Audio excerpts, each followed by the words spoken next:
starts now. All right, good Thursday morning. It is great to have you with us on our First Alert 6 streaming. I'm Erin Hartley. And I'm Cerise Cole, joined by meteorologist Jared Lansford, senior chief meteorologist Rusty Lord, who is advising all of us to enjoy the next few days before things take a turn. Yeah, you're going to get a little bit of winter this weekend, and it's going to line up right exactly with the weekend. So anything you had planned outdoors, you can probably still do it. It's just going to be pretty darn cold while you're doing that. So right now we have good amount of sunshine, high clouds moving in over top from this camera. We're looking east. The clouds are coming in from the west. So 40 degrees feels like 34 at the moment with a subtle breeze. Any temperature that's out there right now will feel a little bit colder because of the wind, and likely be in the 30s with our wind chills. Now, may start to see a few wind gusts here over the course of the day, get up near 25 to 30 miles per hour. 35 is a little bit over the top here. I brought the wrong model data in. I think this is a little bit too strong, but once we get to sunset, they should back off. A pretty quiet night, but notice they switch directions.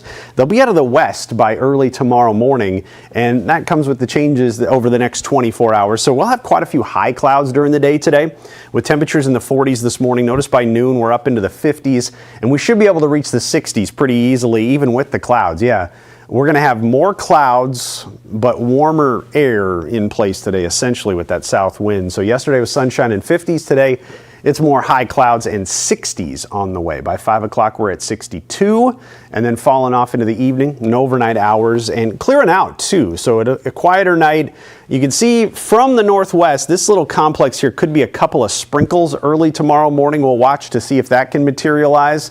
Otherwise, it's 40s to start off the day tomorrow. And then here's the wind gusts for Friday. Out of the northwest up near 20 to 25 miles per hour again. So a different direction, same story with the wind picking up a little bit and being on the brisk side.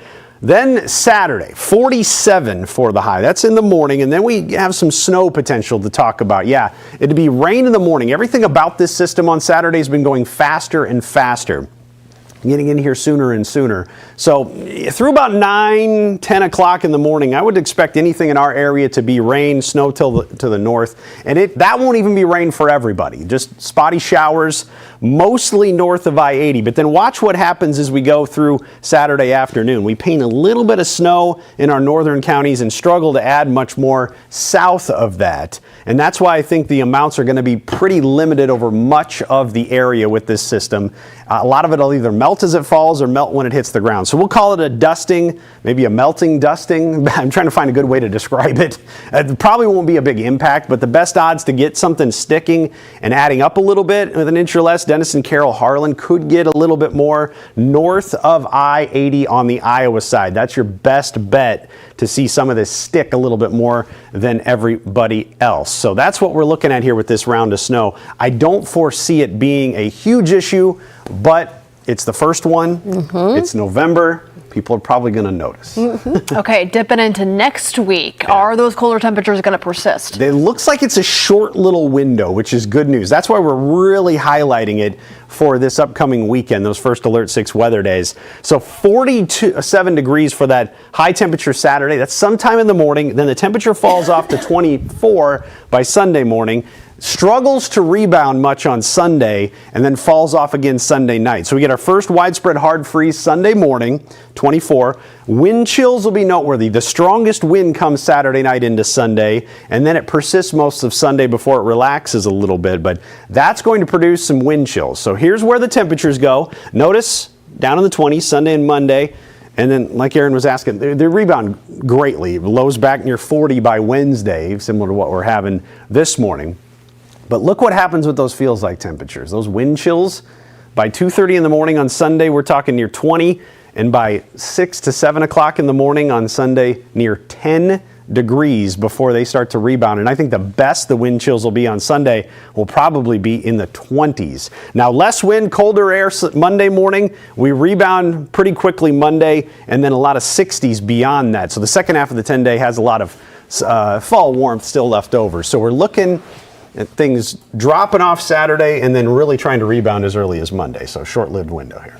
At least we've got that going for us. Yeah, that's good for us. All right, Rusty, thank you. Jared is tracking an issue on the JFK this morning. Yeah, we're seeing slowing that's happening as you're getting right around Q, Okay. as you're heading northbound, and a lot of people head northbound at this point in the morning, so it's going to affect a lot of people. Let's take a look at what the situation is. Now, thankfully, we aren't seeing the backups really building and becoming a large extension of delays, but it's a pretty concentrated section where things are slow. There's maybe a crash in this area. I just haven't confirmed that at this point. There's what you could see. You could see how it's kind of just limping along as you get to that curve right before Q. So our issue is probably right in this area just out of the camera sight. So watch for that if you're going to be heading in that area, and I'll keep you posted as I get more information. I've also been monitoring this issue on westbound I-80. This has been kind of a consistent slowdown as you head westbound near 60th, and it's been backing up at times all the way to 42nd. This actually looks a little bit better than it did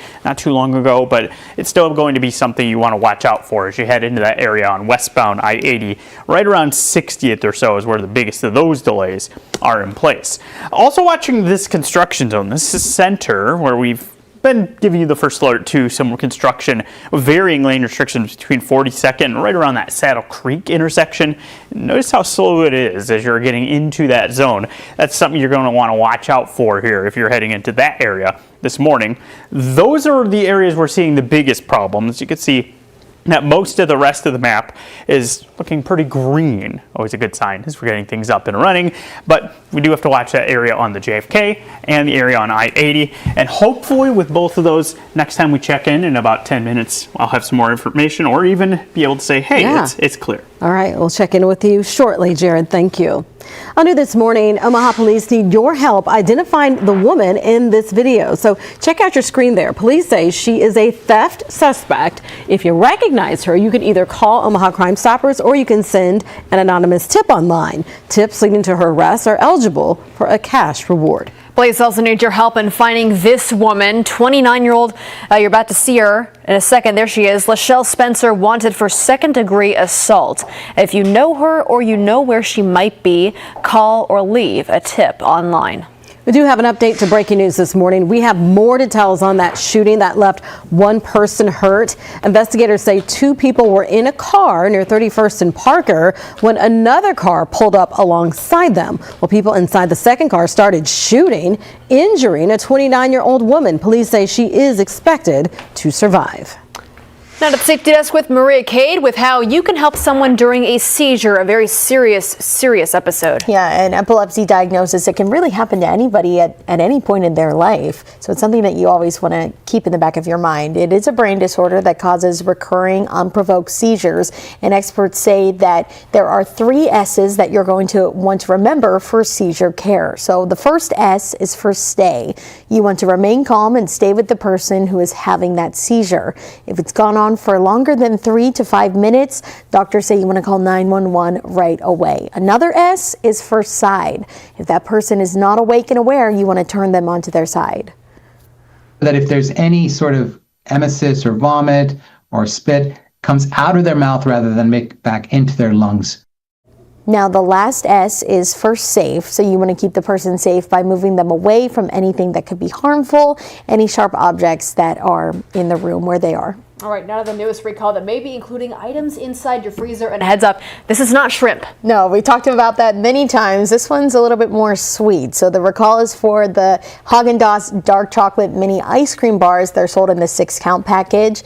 Haagen-Dazs' parent company, Dreyer's Grand Ice Cream, says the product could contain wheat in them, but it's not written on the packaging. So these do have a Best By date of January 31st, 2027. If you have them in your freezer, you can bring them back to the store, get a full refund. Okay, Maria Cade at the safety desk every single day. Thank you. We're back after this.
Hey, welcome back on this Thursday morning. Just chatting like we do. Yeah.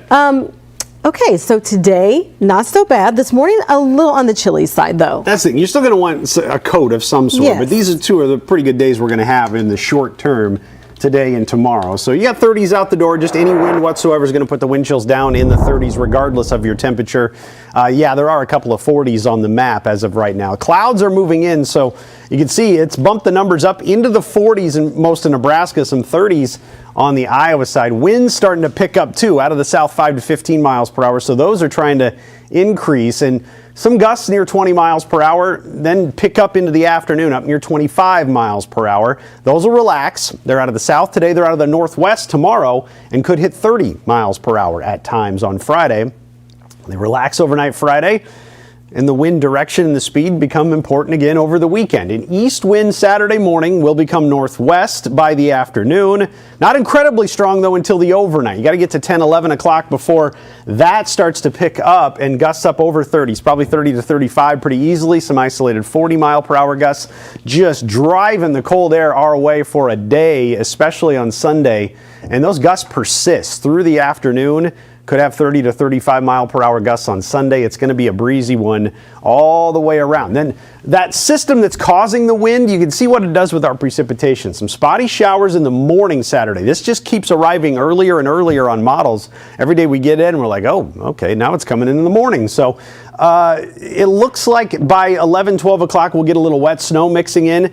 And then notice how it snows a little longer in some of our Iowa counties. That's the best opportunity to get a little accumulation. The rest of anything in the evening would just be some spotty snow showers that probably don't amount to much. So everybody in the metro is likely to get a dusting that melts off fairly quickly with the warm ground.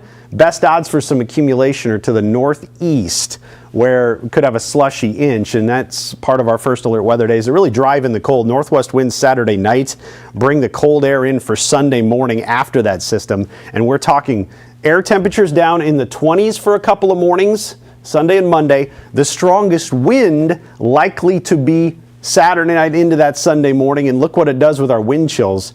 Heading into that 7 o'clock hour, 6, 7 o'clock hour Sunday morning, talking wind chills down near 10 degrees. Yeah.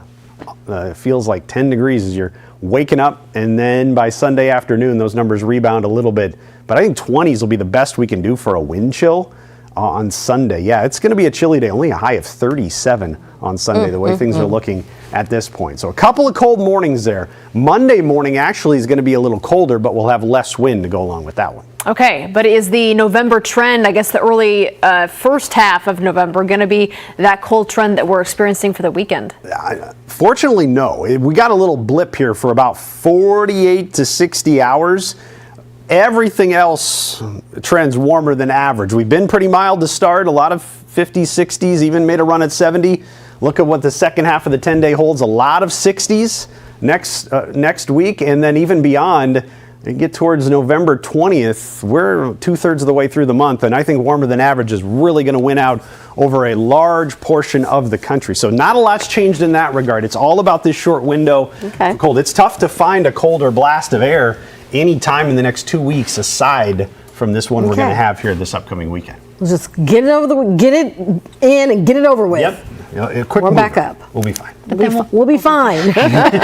All right, traffic not so fine right now. We got a new crash you're going to tell us about. Yeah, it's on L, and it's right by I-80. So we're looking at some lane restrictions on the bridge over the interstate as a result of this. I'm not exactly sure what view we're going to have. This camera's kind of been moving around. There we go. Okay, we're looking at backups as you're approaching this crash as you're heading eastbound on L. So there you can see this is not a fun situation to try to drive in. This is traffic coming in off of I-80 to go on to eastbound L. There you can see there on the bottom of your screen the cones for the lane restrictions on the right-hand side. It's the two right lanes that are blocked off as a result of this crash. So the traffic's merging in, has to get left as all of these backups are trying to go through here. So it's kind of a mess as you're heading through here. There's the exact situation so you kind of get the sense. This is right before you get to that loop to go north towards 680. So a lot of stuff going on in this area. Be ready for traffic to be difficult to navigate as as you head through that stretch. Maybe use Q as an alternate route if you're trying to go straight through eastbound. I've been watching this area on the JFK too, where we mentioned that there was an issue. Still looking at delays. Those now continue to build from Q now back past Chandler. So unfortunately, it's another rough commute northbound on the JFK. As we've said a number of times this week, Fort Crook is a good alternate route. It's moving along pretty well. 13th looks pretty good at this point. So that's still a problem. This one's not a problem. This was one we were talking about westbound on I-80, right around 60th, that had been lingering for quite some time. Now looks like we finally put that one to bed. We're looking at good travel on that part of I-80. But got the issue on L. We've got this issue here as you're going northbound on the JFK. Those are our two biggest problems. A little slow on northbound 30th in Florence. Watch for that as you're approaching 680. And starting to get the first signs of our delays eastbound on Dodge as you get right around 144th. That typically happens right about this time, but we'll keep an eye on all of this as the morning goes out. Watch for delays there on L. That's probably going to be a mess. All right, Jared, thank you. Well, happening today, it is the 9th annual Veteran Shine On ceremony. The event features a wreath-laying ceremony and a grand lighting of the World War II colonnade. Speakers will include Mayor John Ewing and Omaha City Council member Pete Festerson. The ceremony goes from 6 to 7 tonight at Memorial Park. Also today, Papio NRD and the city of Gretna holding a ribbon cutting to celebrate the grand opening of the Forest City Rec Area. It is the latest flood reduction reservoir and the recreation area in Sarpy County. It is 80 acres of park space with a loop trail just over a mile long. The event starts at 1 o'clock this afternoon right there at the address on your screen. Coming up, it's time to celebrate the holidays. Yes, already the Starbucks way. We'll give you a first look at the festive new cups now available on the menu.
All right, make sure to get some queso, salsa, and guac within reach. Yes, it is National Nachos Day. So the longtime favorite snack originated in Mexico. It was created by a restaurant worker named Nacho in the 1940s. Did you guys know that? No. Okay, I didn't either. So here's the story. It goes on to say he needed a snack for a group of U.S. Army wives. So what he did is he cut up the tostados into triangle shapes and covered them with cheese and jalapenos. The popularity of nachos spread throughout Texas and eventually nationwide. I had no idea that's why it was created. But so we're asking, what are some of your favorite toppings to make your favorite delicious plate of nachos. I'm just looking at Jarrett this whole time just to see. I love Jared says this nachos. is his absolute favorite meal. It's right up there.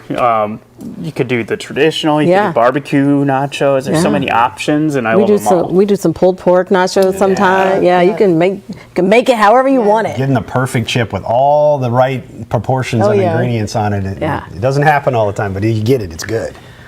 Now we're hungry. Okay, so now we're going to be thirsty. Happening today, the big debut of Starbucks' new holiday cups. Yeah, the chain has revealed its highly expected designs for 2025. A lot of people also always really look forward to this. I see it. This year, it's got a lot of red and green. There's the better, more official view. Hot beverages will be served in cups with ribbon and plaid holiday patterns. Iced beverages are available in cold cups with designs inspired by the aprons that baristas wear year-round. The new cups are debuting alongside the chain's holiday menu and the festive merch. So, of course, I got to check out social media and see what the consensus is, but people get really mad if it's not festive enough. Oh, yeah. But I think this year's pretty festive. This is super festive. You can't go wrong with red and green. I think Starbucks has listened to the critiques. That's good. The bows are always super popular, so I think these. Yeah, those colors are really prominent. Oh, yeah. Fill it with a peppermint mocha and let's go. Oh, I love the peppermint mocha. Maria, what do we have here? So we got the gingerbread latte. Okay. You gonna try it? Heck yeah. Okay. The silence. Well, you guys can still talk. It tastes like holidays. Yes, and I think they actually put It tastes like the pumpkin holidays. spice on top. Oh, so there you go. Oh, So you get holiday. Using all the leftover pumpkin spice they didn't sell. This is the time of year people love it. All right, everybody. Thanks so much for joining us. We're going to get ready for our update in today's show. Of course, you can watch it here over the air or on streaming. All right, have a great start to your Thursday.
Live from WOWT, First Alert 6 starts now. Good Thursday morning, everybody. It is 7:26. I'm Cerise Cole. And I'm Erin Hartley. Let's get update on the roads this morning. Start with Jarrett. And I'm tracking this crash that is taking place on eastbound L. First alert to some big delays and kind of a mess right near I-80. It's right between the ramp where traffic is merging in off of I-80 and the ramp that goes to 680. Let me show you the situation. You've got the right two lanes blocked. There's the traffic merging in from I-80, and you've got all sorts of backups as you're trying to get eastbound on L. If you're trying to go straight eastbound, you might want to use Q as your alternate route. Also want to point out JFK with quite the delays from Q back down and about to Cornhusker at this point. Those are the two biggest problem spots. Starting to slow down eastbound at Dodge as well. Rusty.